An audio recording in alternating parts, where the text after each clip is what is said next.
Hello, in this video I'm gonna show you how to delay quick clicks on Honor 200 Lite.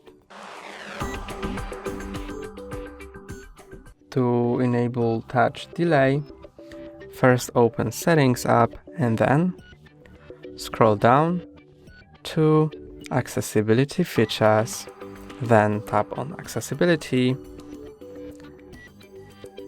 and now scroll down to Interaction Control. Click on Touch, and now you can change tap duration. You can test the area. You can change the tap duration to, for example, long. And now when you quickly tap, it doesn't work, but when you tap for longer, it works.